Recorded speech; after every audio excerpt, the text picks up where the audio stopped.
우리 사랑하는 믿음의 형제 자매 여러분, 한 주간도 주님의 은혜와 인도하심 속에 잘 지냈습니까? 한 주간 이제 날씨가 점차적으로 무더워지고 있습니다. 한국은 어제 서울에 30도 이상의 기온을 이루다가 어제 아마 비가 오면서 기온이 조금 떨어진 것으로 생각이 들어집니다. 미국도 날씨가 점차적으로 이제 좀 무더워지기 시작했습니다. 근데 한 가지는 참으로 물가가 너무나 많이 고공행진을 하고 있다. 물가가 너무나 많이 올랐습니다. 제가 미국을 26년 이상 살면서 이렇게 물가가 많이 올라가는 것을 처음 봤습니다. 얼마나 물가가 비싼지 가정의 장을 보는 주부들이 상당히 어려움을 겪고 있다는 것을 우리가 인터넷을 통해서 보셨습니다. 상당히 물가가 많이 올랐습니다. 물가뿐만 아니라 기름값이 너무나 많이 올랐습니다. 기름이 없어서 특히 제가 사는 이 버지니아 지역도 워싱턴 DC 쪽에 가스 공급이 되지 않아 가지고 얼마나 많은 얼음을 걷고 사람들이 가스를 넣기 위해서 그냥 전쟁을 치르는 모습을 보게 됩니다. 3불 이상 또 4불까지 가는 데도 있다 그러는데 이 정유 회사가 그 해킹을 당해 가지고 가스 공급이 되지 않으니까 얼마나 어려움을 당하고 있는지 알겠습니다. 해킹 회사에다가 정유 회사가 500만 불의 그 자금을 줬다 그럽니다. 그래서 그 해킹된 내용을 다시 분석해 가지고 다시 되돌리기 위해서 500만 불을 줬다니까 참 대단한 시대에, 온라인 시대에 이와 같은 어려움이 있다는 것을 생각하면서 우리가 참 세상이 얼마나 힘들고 어려운 세상이 되었는지 알 길이 없습니다. 아무튼 여러분들 이 5월의 가정의 달을 맞이해서 믿음 안에서 연합하고 그래서 하나님의 말씀을 중심으로 믿음의 전진해 나갈 때 하나님께서 우리에게 은혜를 베푸시고 축복하시는 그러한 귀한 경험이 이 어려운 세상, 특히 코로나 바이러스 어려워지는 이 시대에 우리가 하나님의 은혜와 말씀으로 충만하여 승리해 나가는 그런 귀한 믿음의 가정대 되기를 주님 여러분 축원을 드립니다. 우리 함께 찬양을 들으신 후에 또 기도로 이어가겠습니다.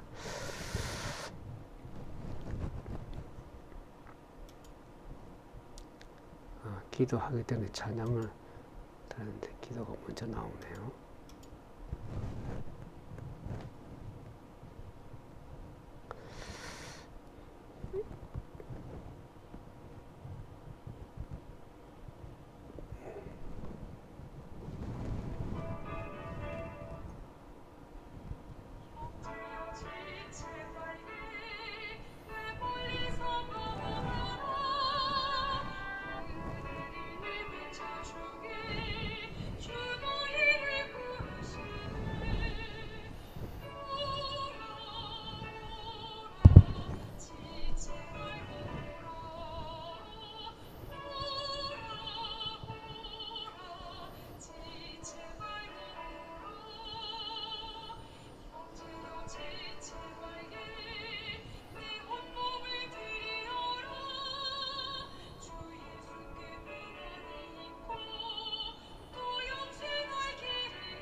오늘 이 시간을 위해서 우리 박승은 장로님께서 이 시간을 위해서 기도해 주시겠습니다.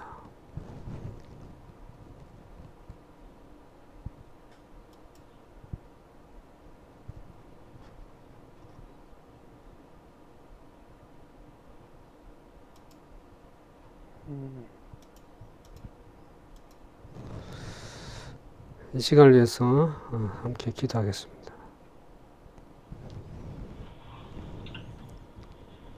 하늘에 계신 우리 아버지 하나님, 오늘 우리와 함께 하심을 감사합니다.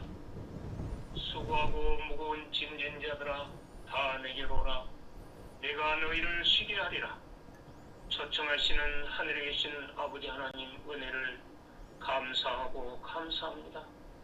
일주일 지나면서 얼마나 하나님의 돌보심을 감사했는지, 우리의 부족한 입술이라도 아버지 하나님께 감사와 찬양과 영광을 올려드립니다. 이 시간 함께 기도하는 주님의 자녀들, 필요한 일들을 채워주시옵소서.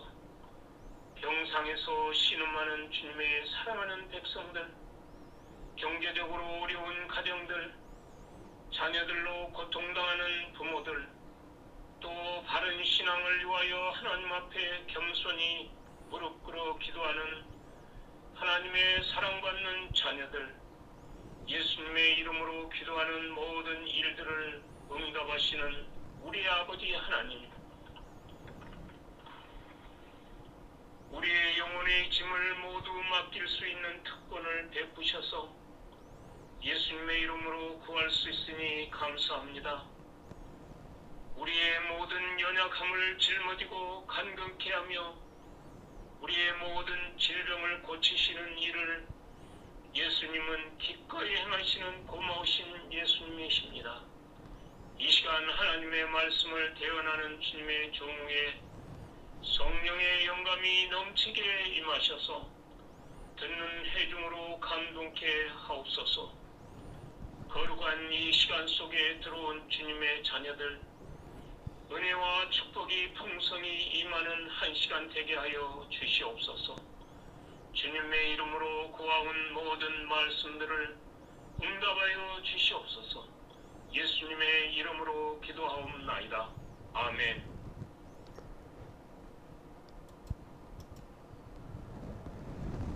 기도해 주신 우리 박성은 장로님께 감사를 드립니다. 오늘 이제 예배 말씀을 예수님의 재림을 앞둔 마지막 시대의 그리스도인들이 반드시 살펴야 될 그 네 가지 문제들에 대해서 좀 살펴보길 원합니다. 우리가 많은 문제들이 있지만은 특별히 이제 주님께서 산상수훈의 마태복음 5장에서부터 7장에 있는 산상수훈의 말씀을 우리에게 주시면서 그 산상수훈의 마지막 결말에 가서 예수님의 재림을 앞두고 있는 살아가는 마지막 시대 그리스도인들이 반드시 살피고 생각해야 될 그 문제들 네 가지로 비유로 말씀하신 것을 우리가 오늘 좀 살펴보기를 원합니다. 예수님께서는 반드시 재림을 하십니다. 우리가 계시록 1장 7절에도 보는 것처럼 볼지어다 구름을 타고 오시리라. 각 사람의 눈이 그를 보겠고 그를 찌르는 자들도 볼 것이요 땅에 있는 모든 족속이 그를 인하여 애곡하리니 그러하리라. 아멘. 그랬습니다. 근데 제가 이 말씀을 보면서 예수님의 재림을 믿지 않고 기다리는 사람들도 예수님께서 재림하는 장면을 분명히 볼 것이라는 것을 우리가 말씀 속에 확인할 수 있습니다. 지구에 사는, 이 지상에 사는 모든 사람들의 단 한 사람도 빠짐없이 예수 그리스도의 재림을 피할 수 없다고 성경은 얘기를 하고 있습니다. 근데 제가 이 계시록 1장 7절의 말씀을 마저 보면 땅에 있는 모든 족속이 그로 인하여 애곡하리라 그랬습니다. 주님의 오심을 기뻐해야 되는데 영어에는 모는 슬퍼하다, 애통하다 그런 뜻입니다. 땅에 있는 사람들이 왜 모두 애통을 할까? 주님의 오심을 기뻐하기보다는 주님을 바르게 섬겨 나가지 않고 주님의 성령의 인도하심을 계속 거절해 나가는 자들에게는 그날에 가서는 그 주님의 오심이 기쁜 것이 아니고 고통스럽고 슬퍼하고 애통하는 그런 날이 될 것인 것을 말하면서 많은 사람들이 하나님 진리의 말씀을 거절하고 떠나간다는 것을 이게 생각하게 되었습니다. 성경의 최종적인 결론은 예수 그리스도의 재림입니다.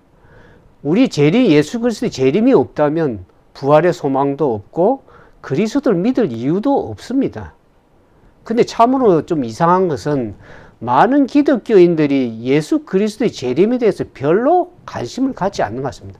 과거에 이제 50년 전에는 주님의 오심을 그렇게 고대하는 사람들도 주님의 재림이 지체가 되고 여러 가지 재난도 생기고 특히 코로나 바이러스로 거기에 너무 거기 힘든 고통을 당하다 보니까 주님의 재림을 그렇게 까마득 잊고 살아가는 것이 아닌가 그런 생각이 들어집니다. 그래서 예수 그리스도의 재림에 대해서 별로 관심이 없거나 그것을 잘 모르는 그런 상태에서 교회를 다니는 사람도 있다는 사실을 알게 되었습니다. 예수님께서 오늘 산상수훈의 결말을 장식하면서 4가지의 비유를 통해서 우리의 경고로 우리에게 말씀하십니다. 역사의 마지막 심판 때 세상에 존재하는 모든 인생들을 4가지의 비유를 말씀하시면서 구원과 심판으로 구별될 것을 예수님께서 경고로 우리에게 주시는 마지막 시대의 말씀인 것을 알게 됩니다. 그 말씀을 좀 길지만 우리가 함께 좀 살펴보기 원합니다. 마태복음 7장 성경을 가지고 있는 분 좀 펴시면 좋겠습니다. 마태복음 7장 13절에서 있는 마지막 29절까지 함께 좀 읽겠습니다. 마태복음 7장 13절입니다. 좁은 문으로 들어가라. 멸망으로 인도하는 문은 크고 그 길이 넓어 거리로 들어가는 자가 많고 생명으로 인도하는 문은 좁고 길이 협착하여 찾는 이가 적음이니라. 거짓 선지자들 삼가라. 양의 옷을 입고 너희에게 나오나 속에는 노력하는 일이라. 16절입니다. 그의 열매로 그들을 알지니 가시나무에서 포도를 또는 은근기에서 무화과를 따겠느냐. 이와 같이 좋은 나무마다 아름다운 열매를 맺고 못된 나무가 나쁜 열매를 맺나니 좋은 나무가 나쁜 열매를 맺을 수 없고 못된 나무가 아름다운 열매를 맺을 수 없느니라. 19절입니다. 아름다운 열매를 맺지 아니하는 나무마다 찍혀 불에 던지우느니라. 이러므로 그의 열매로 그들을 알리라. 21절입니다. 나더러 주여 주여 하는 자마다 천국에 다 들어갈 것이 아니오 다만 하늘에 계신 내 아버지의 뜻대로 행하는 자라야 들어가리라. 22절 그날에 많은 사람이 나더러 이르되 주여 주여 우리가 주의 이름으로 선지자 노릇하며 주의 이름으로 귀신을 쫓아내며 주의 이름으로 많은 권능을 행치 아니하는가 하리니 그때 내가 저에게 밝히 말하되 내가 너를 도무지 알지 못하리니 불법을 행하는 자들아 내게서 떠나가라 하리라. 24절입니다. 그러므로 누구든지 나의 이 말을 듣고 행하는 자는 그 집을 반석 위에 지은 지혜로운 사람 같으리니 비가 내리고 창수가 나고 바람이 불어 그 집에 부딪히되 무너지지 아니하나니 이는 주초를 반석 위에 놓은 연고요. 나의 이 말을 듣고 행치 아니하는 자는 그 집을 모래 위에 지은 어리석은 사람 같으니 비가 내리고 창수가 나고 바람이 불어 그 집에 부딪힘에 무너져 그 무너짐이 심하니라. 오늘 여기에 마태복음 7장에 4가지의 비유를 통해서 주님께서 우리에게 경고의 말씀으로 주시는 말씀을 오늘 살펴보길 원합니다. 첫 번째 그 비유의 말씀에 보면은 두 종류의 문과 길이 있음을 알게 됩니다. 좁은 문으로 들어가라. 멸망으로 인도하는 문은 크고 그 길이 넓어 거리로 들어가는 자가 많고 그랬습니다. 이 구원이라는 것은 단지 주기도문을 그냥 외우거나 나는 회개했습니다 라고 말한다고 해서 저절로 얻어지는 것이 아닙니다. 구원은 내가 주님을 영접했습니다 말한다고 해서 얻어지는 것도 아닙니다. 구원은 십자가의 복음을 통해서 우리의 마음과 생애가 아름다운 열매를 맺음으로 인해서 이루어지는 것입니다. 단 한 번에 거듭난다고 해서 영원히 구원을 잃어버릴 수 없는 것이 그게 아닙니다. 거듭남은 예방주사처럼 단지 한 번 경험했다고 해서 무조건 그 구원이 영원히 지속되는 그것이 아닙니다. 많은 사람들이 제가 사람들을 보면 이렇게 얘기를 합니다. 목사님 저는 예수님을 믿고 회개했습니다. 나는 그런 분들에게 이런 질문을 다시 하고 싶습니다. 지금은 어떻습니까? 지금도 계속해서 죄를 회개하고 버리고 계십니까? 지금도 계속해서 자아를 부인하면서 살고 있습니까? 우리에게 선한 일을 시작하신 예수님께서 그 일을 끝내지도 않았었는데 내 마음대로 그 일을 중단하고 나는 구원을 받았습니다라고 말하면 안 되는 것입니다. 사도 바울이 빌립보서 1장 6절에 그렇게 얘기를 하고 있는 것을 우리가 기억해야 됩니다. 너희 속에 선한 일을 시작하신 이가 그리스도 예수의 날까지 이루실 줄을 우리가 확신하노라 그랬습니다. 우리는 복음의 중요한 가르침을 점차 잃어가고 있습니다. 그냥 값싼 복음, 또 반쪽 복음 그것으로 그냥 만족하고 아니라고 살아가고 있습니다. 근데 예수님께서 오늘 이 말씀하신 그 두 종류의 문을 얘기하시면서 천국에 들어가는 문만 좁다고 말씀하시지 않으시고 천국에 들어가는 길도 좁다고 말씀하십니다. 그 길이 협착해서 찾는 이가 적다 그랬습니다. 생명으로 인도한 문이 사람들이 이렇게 편안하고 값싼 복음, 넓은 그냥 쉽게 믿음으로 구원받아서 그냥 하늘로 쉽게 들어갈 것이라고 그렇게 하는 길을, 그렇게 믿음을 가지고 살아가는 안일한 신앙을 살아가는 사람이 너무나 많다는 것을 알게 됩니다. 어떤 사람들은 교회를 인도를 받은 이후에 이제 당신은 예수님을 영접했기 때문에 남은 인생은 그냥 아무렇게나 살아도 됩니다. 라는 그런 인상을 받고 그렇게 살아서는 안 되는 것입니다. 천국에 가는 길에는 좁은 문만 있는 것이 아니고 좁은 길도 있다는 것을 분명히 성경은 얘기를 하고 있습니다. 과거의 교회 생활할 때 보면 좁은 길을 끝까지 걸어가야 된다고 그런 말씀들을 많이 전가하고 설교를 했습니다. 근데 오늘날 요즘은 어떻습니까?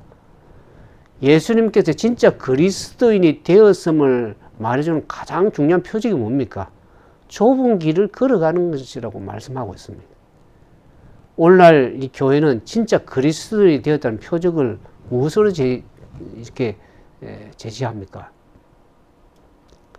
한번 영접 기도하면 구원을 받는다고 그렇게 말하는 교회도 있습니다. 어떤 신자가 구원에 대한 확신이 부족할 때 교회가 무엇을 말해줍니까? 당신은 영접 기도를 했기 때문에 구원을 받았습니다. 라고 말해주는 거예요. 누가 교회에 그런 자격을 주었습니까? 당신은 구원받았음이라고 선언할 수 있는 분은 교회가 아니고 오직 한 분이신 하나님이십니다. 오직 하나님만이 사람의 마음과 동기를 살필 수 있기 때문에 그렇습니다. 천국을 위해서 하늘로 가기 위한 준비가 전혀 되지 않은 사람들에게 또 하나님에 대해서 깊이 잘 알지도 못하는 사람들에게 지금 현재 상태로서는 천국에 갈 수 있는 것이 아니고 오히려 지옥으로 갈 수밖에 없는 사람들에게 당신은 지금 세례 또 침례를 받아 준비가 됐기 때문에 당신은 구원을 받았음이라고 말해주는 것이 오늘날 교회의 모습입니다. 지금 교회는 진리를 말하지 않으면 진실을 숨기고 있습니다. 갤럽 조사라든지 바네스 조사 또 그 외에 어떤 통계 조사를 보더라도 기독교인들의 삶과 세상 사람들의 삶이 별다른 차이가 없다는 것을 이 조사의 통계에 보서는 알 수가 있습니다. 그래서 세상 사람들은 지금 교회에 대해서 이런 질문을 하고 있습니다. 교회가 세상과 뭐 다른 점이 무엇인가? 교회도 세상 사람들만큼 돈을 사랑하고 또 이혼도 많이 하고 교회는 세상만큼 포르노도 보고 있고 그래서 교회는 지금 한 입으로 세상을 찬양을 하고 있지만 실제 세상과 한 발짝 두고 교회 한 발짝 두면서 그렇게 세상 사람들과 별 구분 없이 살아간다는 것입니다. 그래서 교회가 세상을 변화시키는 것이 아니고 교회가 세상을 닮아가는 그런 모습을 통해서 교회가 욕을 먹고 있는 것을 오늘 세상에서 보고 있지 않습니까? 그 다음에 주님께서 오늘 우리에게 마지막 시대에 살아가는 그리스도인에게 제시해주는 두 번째 문제는 뭐냐 그러면 두 종류의 나무를 얘기를 하고 있습니다. 우리가 성경에 보는 것처럼 이와 같이 좋은 나무마다 아름다운 열매를 맺고 못된 나무가 나쁜 열매를 맺나니 좋은 나무가 나쁜 열매를 맺을 수가 없고 못된 나무가 아름다운 열매를 맺을 수 없다 그러면서 열매로 그들을 알리라 그랬습니다. 오늘 말씀을 전하는 설교자가 신자들이 어떤 설교를 듣고 싶어 하는지를 생각하지 말아야 됩니다. 신자들이 무엇을 좋아하고 무엇을 싫어하는지를 생각하지 말아야 됩니다. 그러나 목회자가 잠을 이루지 못하고 뒤척이면서 걱정해야 될 것이 한 가지인데, 그것은 내 설교를 듣는 매주 그 설교 듣는 사람들이 그리스도의 재림을 위해서 과연 준비되고 있는가 하는 것을 생각해야 될 것입니다. 설교자는 내 설교를 듣는 그 사람들이 정말 진정으로 죄를 버리고 회개하고 있는가 하는 것입니다. 그것을 살펴야 될 것입니다. 제가 일전에 20 몇 년 전에 이제 한 교회를 이제 방문하게 되는데, 그 목사님이, 그 교회 담임 목사님이 그렇게 저한테 말씀하죠. 회개를 강조하는 설교보다 부드러운 설교를 좀 해달라고 교인들이 그렇게 목사에게 주문을 한다는 것입니다. 한 주간 특히 미국에 살면서 힘들게 살아왔는데 뭔 그리 힘들게 회개하라는 그런 부담 주는 설교를 하느냐. 좀 듣기 좋고 편안하게 귀에 듣기 좋은 그런 부드러운 설교를 해달라고 그렇게 얘기를 한다는 것입니다. 근데 문제는 그렇게 부드러운 설교만 듣고 사람들이 그렇게 좋은 마음을 가지고 신앙생활을 하는가 하는 것이죠. 자기들이 그만큼 말씀의 기준에 비추어서 그렇게 좋은 사람인가를 다시 한번 생각해야 될 것입니다. 왜냐하면 설교자가 하나님의 말씀을 정확하게 전하지 않으면 교회 신자들 대부분이 신앙의 표준이 낮거나 그냥 형식적인 그리스도인 신자가 되는 것입니다. 그럼 교회만 왔다 갔다 하고 그냥 함께 모여서 공동체 안에서 그냥 친교단체처럼 침묵하면서 그렇게 왔다 갔다 하는 걸 교회라고 생각하고 신앙생활을 하기 때문에 참 문제가 될 수가 있습니다. 근데 갈라디아서 1장 10절에 사도 바울은 그렇게 얘기합니다. 목회자들이 하는 얘기입니다. 이제 내가 사람들에게 좋게 하라. 하나님께 좋게 하라. 사람들에게 기쁨을 구하라. 내가 지금까지 사람의 기쁨을 구하는 것이었다면 그리스도의 종이 아니니라 그랬어요. 사람들의 기분을 맞추는 것, 그것만이 그렇게 신앙생활하고 그렇게 말씀을 전하면 그것은 하나님을 따라가는 신자도 아니요 그리스도의 종도 아닙니다. 우리가 SDA, 마지막 시대 남은 교회라는 SDA 그 약자에 보면 S자가 뭡니까? Sitting down always. 늘 앉아서 말씀만 듣고 잠자는 그리스도는, 활동하지 않는 그리스도는 얼마나 안타까워요. 그저 말씀만 듣고 그거 듣는 것으로만 그냥 만족하는 그러한 신자만 양상될 수 있기 때문에 그렇습니다. 그냥 교회 와서 말씀을 듣고 목사님이 참 은혜 받았습니다 하고 교회 문을 딱 나가게 되면 다 잊어버리고 정작 삶에 가서는 어떤 변화나 적용이 없는 그러한 신자들이 될 수가 있다는 것을 우리가 아는 것입니다. 제가 선교를 하기 위해서 또 교회를 개척하기 위해서 선교하기 위해서 이제 나와서 이제 교회를 개척하고 또 때로는 어떤 데 말씀을 전하려고 이렇게 이제 하고 신앙생활 하다 보니까 과거에 제가 여러 교회에 있으면서 말씀을 전체 종합반을 말씀을 가정공부를 가르치고 또 개별 교사로서 많이 가르쳐 봤는데 나와서 정작 말씀을 전가하고 전도하다 보니까 내가 전혀 준비가 되지 않았다는 걸 제가 경험하게 되었습니다. 가정공부를 가르치고 말씀을 가르칠 때는 뭔가 내가 준비되었다고 생각을 했는데 나와 보니까 전혀 준비가 안 됐다는 것을 제가 깨닫게 되었습니다. 왜 그럴까요? 우리는 많은 사람들이 자기가 준비되었다고 많이 생각을 합니다. 특히 공부를 가르치고 또 말씀을 많이 연구한다고 해서 자기가 준비되었다, 말씀을 안다고 준비되었다 생각하는데 성경을 깊이 들어가 보면 우리가 얼마나 준비 안 된 사람인 것을 알게 될 것입니다. 사람들이 왜 말씀을 듣나요? 내가 듣기 좋은 얘기 듣기 위해서 말씀을 듣습니까? 아니면 삶에 적용해서 그 말씀을, 하나님의 말씀을 순종해서 실천하기 위해서 그 말씀을 듣습니까? 근데 예수님께서 오늘 이 두 종류의 나무를 두 번째 비유로 얘기하면서 좋은 나무와 나쁜 나무 이야기를 하시면서 나무는 그 나무에 열리는 열매로서 구별을 할 수가 있다 그럽니다. 그게 아름다운 열매인지, 아름다운 나무인지, 좋은 나무인지, 나쁜 나무인지.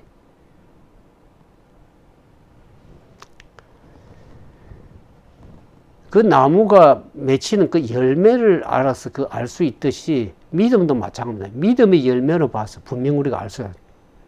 그치, 참 선지자인지 거짓 선지자인지, 참 신자인지 거짓 신자인지를 그 믿음의 열매를 보면 구별을 할 수 있다고 주님 말씀하십니다. 그러니까 나무와 열매는 일치하는 것입니다. 좋은 나무가 나쁜 열매를 맺을 수가 없고 나쁜 나무가 좋은 열매를 맺을 수 없다고 얘기를 하고 있습니다. 그러니까 나무와 열매는 같은 것입니다. 좋은 나무가 아름다운 열매를 맺는 것입니다. 그래서 성경에 마태복음 7장 20절에 뭐합니까? 그들의 열매로 그들을 알지니, 그 삶에 진짜 믿음이 있다고 하면 그 삶에 나타나는 자연적인 모습이 아름다운 열매가 맺혀지게 되는 것입니다. 근데 참된 믿음을 가지 못하면 그 삶의 행실을 보면 참된 열매가 없습니다. 마태복음 7장 10절에 그들이 열매로 그들을 알지니 가시나무에서 포도를 엉겅퀴에서 무화과를 따겠느냐 그랬습니다. 이름으로 그의 열매로 그들을 알리라 그랬습니다. 근데 이 말씀을 잘못 이해하면 열매로 그 나무를 안다고 하니까 열매만 좋으면 되지 않겠냐 생각하기 쉽습니다. 속이 어떠니 겉만 번지르르 하면 되는 것이 아니고 과정이 어떠하니 결과만 좋으면 됐다는 것이 아니라 그 안에 나무가 좋은 나무들은 그 속도 참으로 좋고 그 속에 있는 것이 밖으로 드러나니까 아름다운 열매, 행실이 드러나는 것입니다. 우리가 주님의 말씀을 들을 때 그 말씀에 거절하지 말고 마음을 굳게 하지 말고 그 말씀을 들을 때 과거 이스라엘 백성들이 주님 말씀을 듣는 마음을 강박하게 하지 말고 내 자신을 살펴보고 겸손하게 주님께 나아가기를 주님이 원하시는 것입니다. 근데 세 번째 주님께서 세 번째 비유에는 두 종류의 사람을 말씀을 하고 있는 것을 봅니다. 두 종류의 사람의 이게 나더러 주여 주여 하는 자마다 천국에 다 들어갈 것이 아니요 다만 하늘에 계신 내 아버지의 뜻대로 행하는 자라야 들어가리라고 분명히 우리에게 말씀을 하고 있습니다.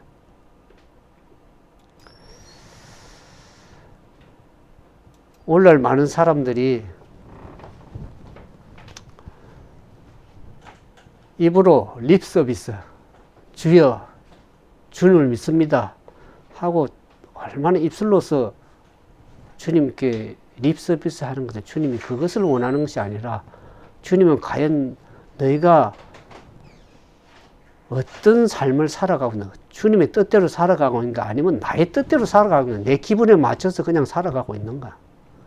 오늘 많은 사람들이 주님의 일을 하고 있고 하나님의 교회를 위해서 봉사하고 있고 교회 출석한다고 하지만 나 자신의 영광을 위해서 내 기분을 위해서 교회 출석하는 건가 아니면 주님을 진정으로 사랑해서 주님 말씀에 순종해서 따라가고 있는가 하는 것입니다.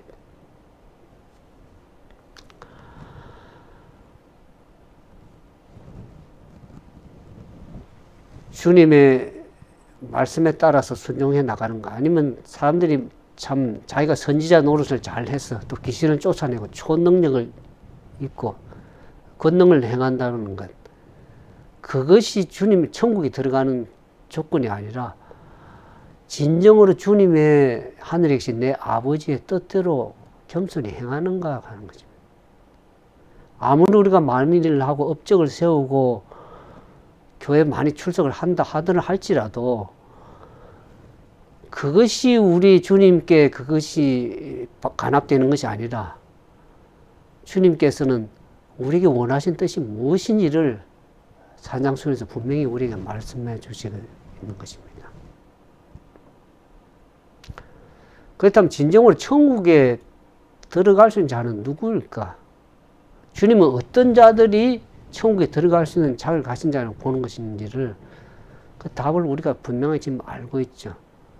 다만 하늘에 계신 내 아버지의 뜻대로 행하는 자라야 들어가리라.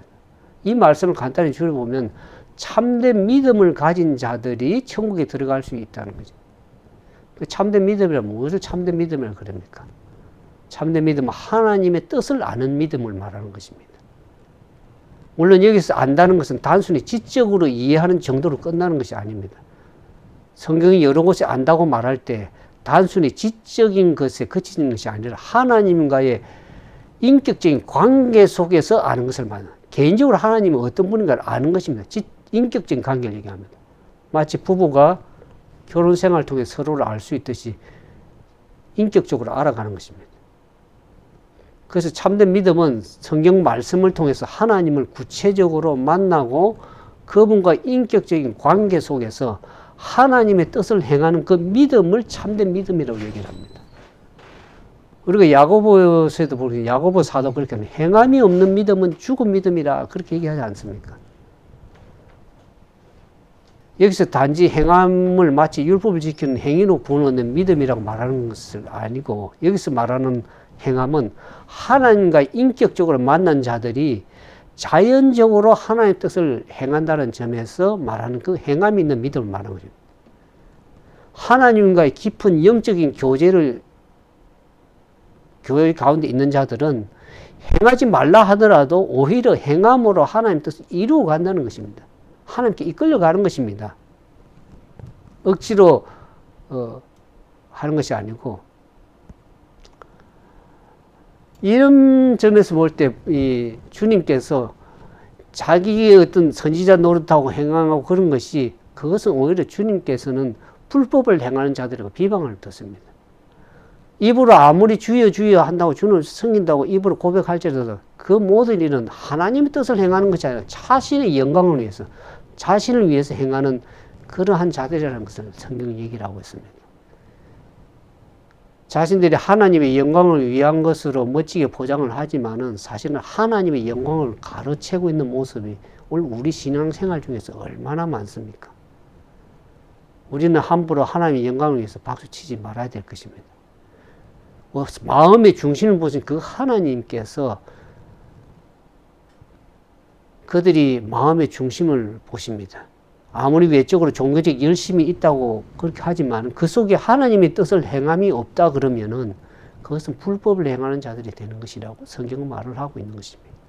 특히 마지막 시대 살아가는 자들에게 경고하시는 주님의 교훈의 말씀입니다. 두 번째로 주님이 우리에게 말씀하는 것 가운데 보면 마지막 네 가지 비에서 두 건축자에 대해서 얘기를 하고 있습니다. 그러므로 누구든지 나의 이 말 듣고 행하는 자는 그 집을 반석 위에 지은 지혜로운 사람 같으니, 그러나 나의 이 말 듣고 행치 않은 자는 그 집을 모래 위에 지은 어리석은 사람과 같다고 해요. 과연 내가 지혜로운 사람인가 아니면 어리석은 사람인지를 우리가 무엇을 가지고 판단할 수가 있는가를 우리가 알 수가 있죠. 제가 마태복음에 보면서 그 네 가지 땅의 비유에 나오는 그 말씀을 보면서 사람들이 그 옥토에 뿌린 땅, 또 돌짝바에 뿌린 땅, 가시에 뿌린 땅, 이런 많은 다 사람들이 그 말씀 보면 다 말씀을 듣습니다. 돌짝 위에 떨어진 씨라든지 또 가시덤불에 떨어진 씨, 또 옥토 같은 그 땅에 뿌린 씨, 모든 사람들 말씀의 씨를 다 듣습니다. 말씀을 듣습니다. 근데 그 듣고서 어떻게 살아가는가 하는 것이 그게 이제 다 듣습니다. 오늘날 뭐 인터넷을 통해서 얼마나 많은 사람들이 말씀을 전가합니까? 수많은 말씀을 듣지만은 그 말씀이 과연 나의 삶에 어떻게 듣고 행하느냐는 것입니다. 듣고 행하냐, 듣고 행치 아니하느냐가 그게 우리 오늘날 주님이 보시는 마지막 관건이라는 것이죠. 근데 어리석은 사람들은 그 말씀을 듣고 은혜로운 말씀입니다. 그리고 그 말씀을 그냥 듣고 길 한쪽으로 흘러버립니다. 은혜 받는 그것을 그냥 만족하고 넘어가 버립니다.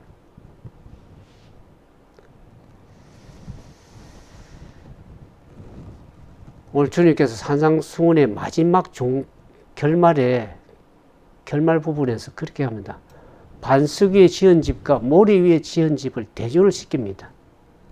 근데 이러한 집이 비가 내리고 창수가 나고 바람이 불어 부딪힐 때에 과연 무너지지 않는 집인지 무너짐이 심한 집인지를 그때 가서 알게 됩니다. 평상시는 우리가 마태복음 25장에도 슬기로운 자와 어리석은 처녀, 열처녀에 비해서 보는 것처럼 사람들이 다 자기가 슬기로운 처녀인 줄 압니다.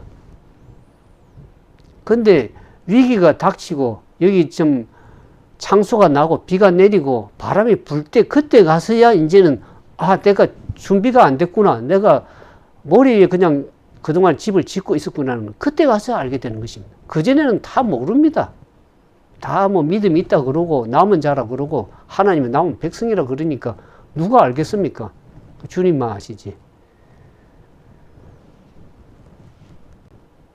근데 반석과 모래 위에 집은 집을 볼 때 이 반석이라는 것은 흔히 집을 지을 때 주춧줄 정도 생각하지만은 이 반석은 좀 다릅니다. 여기서 말하는 반석은 요새와 같은 바위 절벽 위에 지은 집을 말하는데 그와 같은 절벽 위에 세운 집을 말하는 것입니다. 이에 반해서 모래는 평소에는 강바닥이 다 드러나 있지만은 비만 오면 조금 물이 불어서 급류가 변하는 그 팔레스틴 특유의 지형 와디의 모래를 염두에 두면서 이걸 쓴 것인데 그 모래 위에 지은 집을 말합니다. 그 주님의 말씀은 어떻습니까? 우리가 히브리서 4장 12절에 보면 하나님의 말씀은 살아서 운동력이 있어가지고 그 영과 혼과 골수를 찔러 쪼개기까지 하기 때문에 그래서 우리의 마음과 동기와 마음의 뜻을 생각을 감찰하시는 분이 하나님의 말씀입니다. 그 말씀 앞에 우리가 드러날 때 우리가 그 말씀대로 순종하지 않으면 감당을 할 수가 없습니다. 그만큼 말씀은 우리를 감찰하는 하나님의 능력이 될 뿐만 아니라 그것이 우리가 진짜 위기가 오고 닥칠 때 진짜 내가 말씀 기초 위에 서서 반석에 선 사람인지 아니면 그냥 듣고 길어서 은혜 받았습니다 하고 머리 위에 그냥 집을 지어 나가는 행함이 없는 그런 믿음으로 살아간 사람인지는 그때 가서야 알게 되는 것입니다.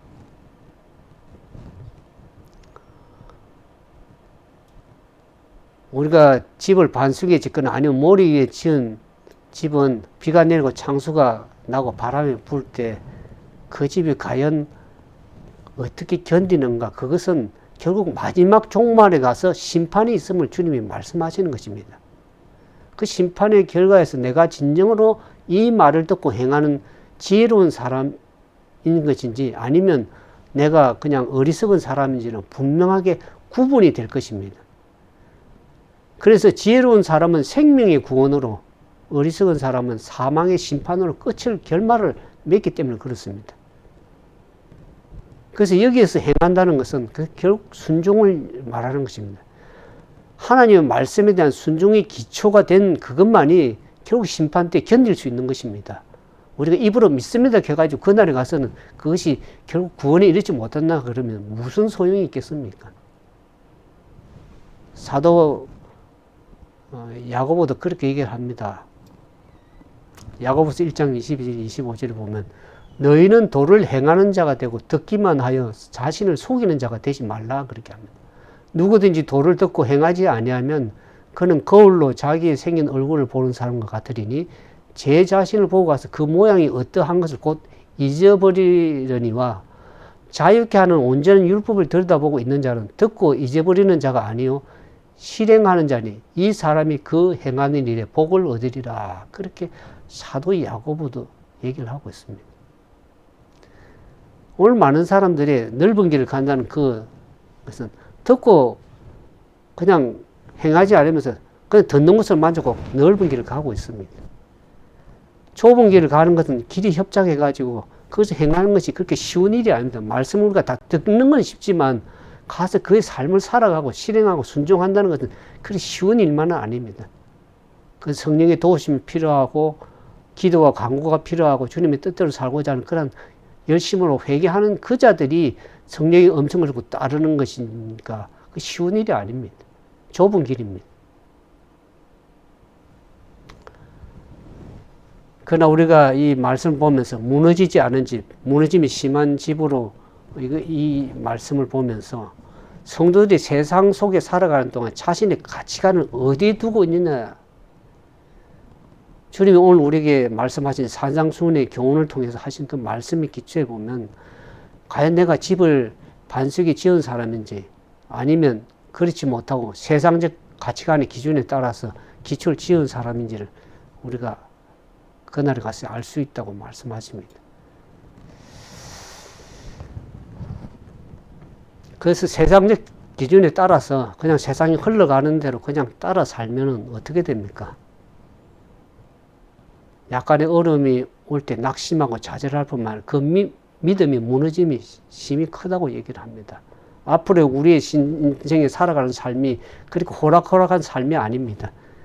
고난도 많고 재난도 많고 점차적으로 우리를 압박해오는 사단이 모든 사람들을 조여가는 그러한 시대에 정신을 차리고 있지 않으면 나도 모르게 그냥 믿음이 떨어져 나가고 떠내려가는 신앙입니다.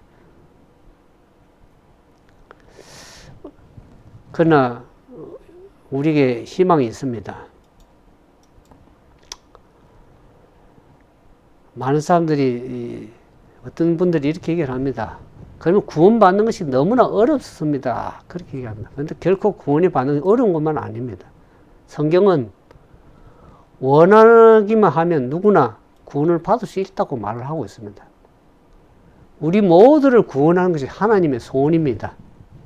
하나님은 우리가 디모데전서에 보는 것처럼 디모데전서 2장 4절에 하나님은 모든 사람이 구원을 받으면 진리를 아는 데 이르기를 원하느니라 그랬습니다.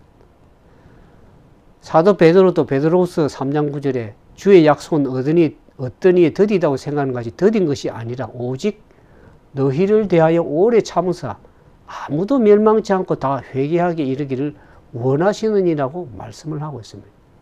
주님이 좀 지체되는 것 같이 보이는 것은 뭡니까? 오래 참으시는 그 하나님의 사랑 때문에 그렇습니다. 아무도 멸망치 않고 다 회개해서 구원에 이르기를 주님이 진정으로 원하시는 것입니다.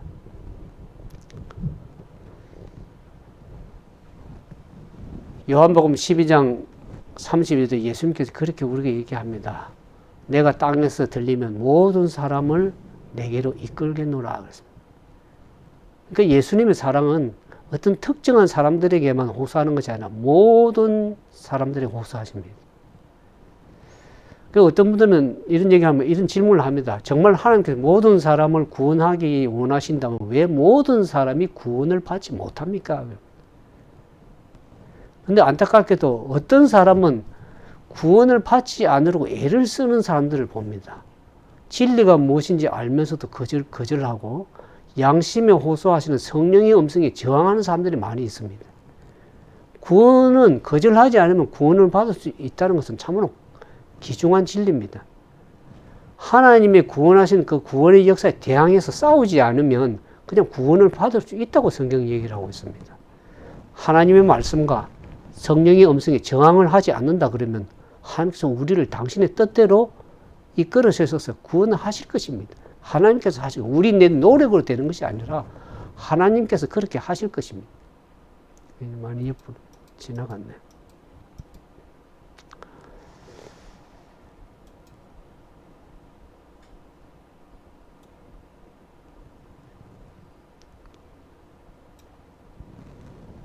여기 디모데전서 2장 11절에 사도 바울이 그렇게 얘기합니다. 구원을 주시는 하나님의 은혜가 모든 사람에게 나타났다고 얘기를 합니다. 히브리서 2장 9절에도 예수님께서 모든 사람을 위하여 죽음을 맛보셨다고 했습니다. 그럼에도 불구하고 수많은 사람들이 구원을 받지 못하는 이유는 뭡니까? 그것은 오직 한 가지인데 그것은 어렵게 하고 거룩게 하신 하나님의 은혜와 성령의 인도하심을 저항하고 거절하기 때문에 구원을 못 받는 것입니다. 그들이 죄가 많아서 구원을 못 받는 것이 아닙니다. 하나님께서 그 죄인들을 향해서 그들을 구원하기 위해서 애쓰시고 사랑을 베푸시고 은혜를 베푸시고 오래 참으셔서 인도하시는 그 성령의 음성이 저항하고 거절하게 되면 그 성령은 떠나게 되고 결국은 그들이 구원을 거절하기 때문에 하나님의 은혜와 성령의 인도하심을 거절하기 때문에 그것이 구원을 받지 못하는 것입니다. 그렇다면 어떤 사람들의 마지막 시대에 구원을 받게 될까요? 심령 속에 진리에 대한 목마름이 있고 하나님을 향한 간절함이 있는 사람들입니다. 제가 인터넷을 온라인을 10년 동안 점거해 보면서 세상에 여러 곳에 있는 사람들이 진짜 진리의 말씀에 갈급하고 성령의 음성이 하나님의 말씀에 순종하기를 원하는 소수의 무리들이 있는 것을 제가 보게 되었습니다. 그들은 교파가 다르고 교회가 다르지만 진짜 하나님의 말씀을 사랑하고 순종하는 그 사람들을 제가 보게 되었습니다. 왜냐 그러면 하나님의 말씀은 생명이 있어가지고 운동하는 힘이 있어가지고 영과 혼과 골수 찔러 쪼개기까지 하면서 마음과 생각을 감찰해서 진정으로 주님을 사랑하는가 사랑하지 않는가를 그 말씀이 다 감찰하실 능력이 있기 때문에 그렇습니다. 그리고 또 하나님의 말씀에는 생명수가 되기 때문에 그렇습니다. 계시록 22장 17절에 보면 성령과 신부가 말씀하시기를 오라 하시는도다. 듣는 자도 오라 할 것이요 목마른 자도 올 것이요 또 원하는 자는 값없이 생명수를 받으라고 우리가 초청하고 있는 주님의 사랑의 음성을 들을 수가 있습니다. 구원은 심령이 가난한 자에게 이르러 옵니다. 우리가 마태복음 처음 산상수훈에도 심령이 가난한 자는 복이 나는 저희가 천국이 저희 것임이라고 얘기하잖아요. 심령이 가난한 자, 하나님의 말씀을 듣고 겸손히 받아들일 수 있는 겸손한 자들에게 주님께서 구원에 이룰 수 있다고 얘기를 하십니다. 막달라 마리아가 구원이 이르러 때 그녀는 어떻게 했습니까? 값비싼 그 옥합 향료를 깨어가지고 예수님 발 앞에 쏴 부어졌습니다. 삭개오는 어떻습니까? 삭개오는 구원이 찾아올 때 예수님께 자기 죄를 구하고 자신이 토색한 것을 4배로 돌려주겠다고 고백을 했습니다. 진심으로 죄를 회개하고 진리에 대한 간절함과 목마름이 있는 그 사람은 누구나 하나님을 만나게 돼 있고 천국에 들어갈 수가 있다고 성경은 얘기를 하고 있습니다.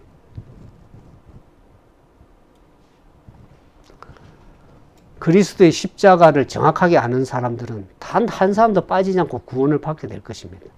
왜냐하면 하늘 아버지의 그 큰 사랑과 은혜를 보면서 회개하고 죄를 버리게 될 것이기 때문에 그렇습니다. 성령 하나님께서 그들의 신앙을 하나님의 말씀과 계명에 충성하는 백성으로 준비시켜 나가게 돼요. 내 힘으로 되는 것이 아닙니다. 우리가 주님을 진정으로 사랑하고 성령의 음성에 따라가다 보면 하나님의 말씀을 사랑하게 돼 있고 그분이 주시는 그 하나님의 계명의 말씀에 충성하게 되는 백성이 저절로 되는 것입니다. 내가 노력해서 되는 것이 아닙니다. 그들은 성령께서 그들의 진리의 빛을 비춰주시고 그들에게 바벨론의 진정으로 거짓 복음이 무엇인지를 알려줄 것이고 거짓 가르침에서 벗어나도록 인도해 주실 것이기 때문에 그렇습니다. 그래서 십자가의 사랑을 본 사람들은 결코 사단이 오늘날 교회 속에 너무나 많은 거짓을 거짓 교리, 거짓 가르침을 오늘날 거짓 선지자가 주변에 자기 교회 가르침이 참으로 값싼 복음을 들으면서 얼마나 반죽 복음을 들으면서 만족하고 그렇게 살아가는 사람들이 얼마나 많은지 알 길이 없습니다. 사단이 오늘날 교회 속에 얼마나 많은 것들을 심겨두는지 알 길이 없습니다. 그렇지만은 진리의 성령의 음령의 말씀에 사랑하고 진리의 사랑을 받고자 하는 자들에게는 하나님께서는 그들에게 분명한 빛을 보여주시고 인도하실 것인 것을 우리가 신실한 주님을 통해서 우리가 알 수가 있습니다. 그 말씀을 통해서 알 수 있는 것입니다. 이 땅에서 일어나는 죄와 배도 때문에 고통하시는 하나님의 우리 음성을 좀 들을 줄 알고 주님의 뜻이 무엇인지 마지막 코로나 바이러스 사람들에게 모든 세상에 있는 사람들에게 시험의 때라는 것을 분명히 좀 알아야 될 것입니다. 이 시험의 때 내가 과연 마지막 주님의 재림을 앞두면서 내가 어떤 신앙을 하고 있는지를 그냥 편안하게 그냥 온라인으로 듣고서 그냥 그 만족하고 은혜 받았습니다. 그냥 살아가면은 어떻게 될 것인가를 비가 나고 창수가 날 때 그때 가서는 알게 될 것입니다. 지금은 다 모릅니다. 열처녀에 비해서도 다 자기가 슬기로운 처녀라고 얘기를 합니다. 그러나 위기가 닥치고 환란이 이르러 올 때에 그것은 구별이 분명히 될 것을 그것이 나가 슬기로운 처녀인지 미련한 처녀인지 분명한 구별이 될 때가 올 것입니다. 우리가 먹든지 마시든지 무엇을 하든지 하나님의 영광을 위해서 살아야 될 것입니다. 그런 사람들은 성령의 열매가 풍성하게 맺혀질 것이고 그들은 하나님께 자식이 자신만을 생각하지 않고 고통받는 이웃을 생각하게 될 것이고 주님의 복음을 위해서 애쓸 것이고 내 사명이 무엇인지 내가 어떻게 살아야 될 것인지 무엇을 향해서 살아야 될 것인지 분명하게 깨닫고 살아갈 것입니다. 사단은 지금 코로나 바이러스에 사람들의 정신을 온통 거기에 백신에 정신 다 팔리게 다 만들어 버렸습니다. 주님 말씀은 뒷전이고 행함보다는 그냥 듣기는 듣는데 다 듣는데 행함은 없습니다. 그게 마지막 시대 하나님께서 우리에게 주는 시험입니다. 오늘 십자가를 진정으로 주님만을 바라보고 따라가는 사람들에게는 그리스도에 이끌려갈 것입니다. 그리스도가 가기 억지로 애쓰는 것이 아니라 저절로 끌려가는 것입니다. 십자가의 사랑이 우리를 끌기 때문에 그리스도께 가는 것입니다. 억지로 가는 것이 아니라 자원해서 원해서 가는 것입니다. 예수님께서 나는 길이요 진리요 생명이라고 말씀하십니다. 그러면 진리의 사랑에 이끌림을 받는 사람은 구원을 받지만은 진리의 이끌림을 거절하고 무시하는 사람들은 어떻게 되겠습니까? 결국 멸망당하는 것입니다. 요한복음 12장 35절에도 악을 행하는 자마다 빛을 미워하여 빛으로 오지 않으니 그 행위가 드러날까 함이라 그랬어요. 십자가는 우리를 구원하는 사랑이지만은 그것을 거절하는 자에게는 그것은 결국에는 심판이 될 것이라는 것을 우리가 알아야 될 것입니다. 성경 말씀은 그냥 머리로만 이해하고 지식적으로 깨닫는 데서 그것을 그치면 우리가 참된 구원을 경험할 수가 없습니다. 성경에 대한 많은 지식을 가진 사람이 그리스도인이 아니라 성경 말씀이 내 가슴 속에 새겨진 그 사람이 참된 그리스도인입니다. 예레미야 31장 33절을 보면 내가 이스라엘 집에 세울 언약은 이것이 내가 곧 나의 법을 그들 속에 두고 그 마음에 기록하여 나는 그들의 하나님이 되고 그들은 내 백성이 되리라 그랬습니다. 그러니까 참된 하나님의 백성들은 어떻게 합니까?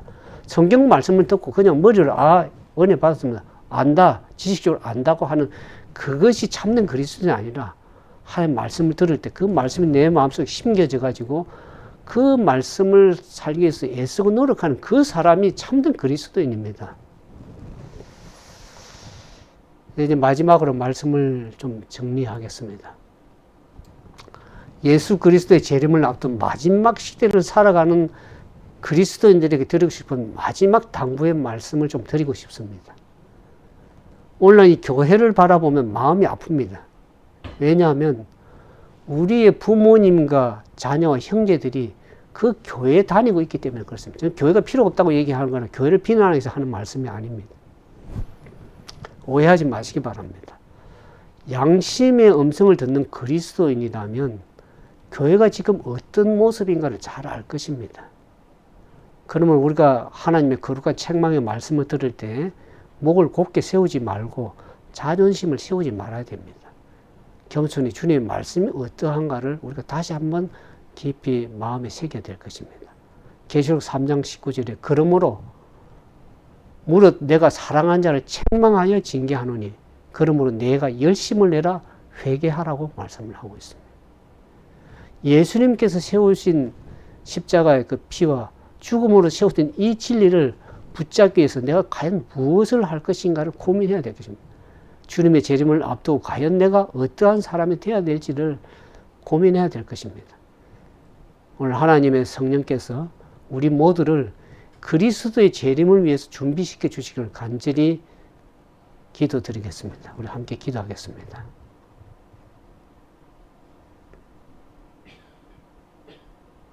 우리 함께 기도합시다.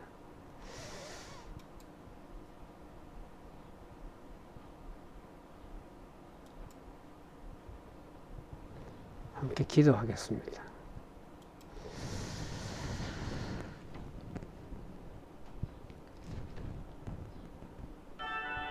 주님은 반드시 재림하십니다. 우리가 이 시험의 때 견디지 못하면 진짜 어려운 환난이 닥치고 위기가 닥칠 때 어떻게 견디겠습니까? 예레미야서도 우리가 평안할 때 달리기 힘든 말이 진짜 힘들고 어려울 때 어떻게 우리가 그 감당하고 경주하겠습니까? 오늘 우리가 이 주님의 오심이 심히 가까웠고 재림을 앞둔 마지막 세상 그리스도인들에게 주님께서 우리에게 호소의 당부를 말씀하시는 성령의 음성을 거절하지 마시기 바랍니다. 우리가 곧 조만간 있으면 위기가 닥칠 수가 있고 환란이 일어올 수 있습니다. 그때는 주님의 말씀에 순종하는 그들만이 하나님께서 보호의 덮개를 씌우실 것입니다. 그때 가서 너무 늦게 후회하지 않고 진정한 주님의 말씀을 듣고 진짜 말씀이 그러한가, 내가 어떠한 사람인지를 말씀 앞에 겸손하게 내려놓는 사람들이 그날에 가서 진리 앞에 바르게 돌아올 것입니다. 우리가 주님께 이 산상수훈의 마지막 결말로서 마지막 시대를 살아가는 주님의 재림을 앞둔 그들에게 오시는 그 말씀을 다시 한번 마음에 묵상하면서 경전 주님께 나가는 주님의 귀한 종들이 되기를 주님의 이름으로 축원을 드리겠습니다. 함께 기도하겠습니다. 사랑과 자비가 많으신 아버지 하나님, 우리를 심히 사랑하셔서 누구든지 진리의 사랑을 받고 멸망치 않고 구원에 이르기를 원하시는, 오래 참으사 아무도 멸망치 않고 구원에 이르기를 원하시는 하나님의 넓은 사랑을 다시 한번 주님의 사랑을 마음속에 깊이 간직하고 살아갈 수 있는 참된 믿음의 사람 될 수 있도록 도와주시옵소서.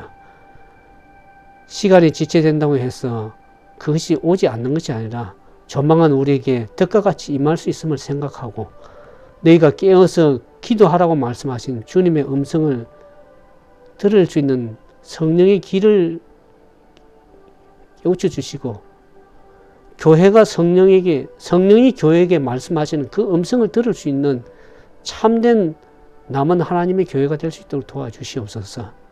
입으로만 주님을 안다고 하고 고백하는 그런 신앙이 아니라, 귀로만 듣는 신앙이 아니라 우리의 마음의 중심에 하나님의 말씀이 어떠한가를 그 뜻대로 순종함으로 이 마지막 시대에 심판에 이르지 않고 구원에 이룰 수 있는 참된 하나님의 남은 백성 되도록 도와주시옵소서. 주님의 모든 사람의 구원을 받기 원하지만 그것에는 또 조건이 있음을 또 우리가 다시 한번 생각합니다. 주의 말씀을 듣고 행하는 지혜로운 사람이 되어서 고난이 이르러오고 환란이 이르러올 때 굳건히 설 수 있는 참된 믿음을 소유하기를 원하오니, 이 평안한 시대에 안전한 때 다시 한번 주님 앞에 회개하고 돌이켜서 주님 뜻대로 순종함으로 마지막 날에 재앙이 이르러오고 참된 팬데믹 이르러 올 때, 재앙이 부어질 때 우리가 주님 앞에 어떻게 서겠습니까? 진리의 말씀을 굳게 서서 진리의 말씀이 과거에 출애굽 시대에 열장이 내릴 때 하나님의 말씀에 피를 발려온 자들만이 그들이 구원을 받은 것처럼 오늘 다시 한번 주님의 말씀으로 우리의 두루마리를 빨고 생명의 말씀으로 우리를 다시 한번 무장할 수 있도록 도와주시옵소서. 그리 아니하니고는 사단이 우리를 세상에 떨어져 나가는, 그냥 교회는 열심히 나가지만 하나님의 행함이 없는 그와 같은 어리석은 신자가 되지 않기를 원하오니 다시 한번 우리의 믿음을 굳게 세우시고 남은 백성으로서 온전한 사명을 감당할 수 있는 참된 하나님의 남은 백성 되도록 도와주시옵소서. 우리를 오래 참아서 사랑하시고 은혜를 베푸시는 주님, 그 사랑을 우리가 반응해서 그 뜻대로 순종함으로 하나님의 영광이 우리 삶을 통해서 이 땅에 보내신 하나님의 사명을 감당하는 남은 하나님의 자손 되도록 도와주시옵소서. 이제는 하나님의 다음남 은혜와 예수 그리스도의 무한하신 사랑과 성령의 말할 수 없는 호소와 탄식을 듣고 성령의 음성에 따라 순종해 나가는 참된 하나님의 남은 백성들에게 이제부터 영원토록 함께 하실 것을 믿고 간구드리오며 예수 그리스도의 이름으로 감사하며 간절히 기도드리옵나이다.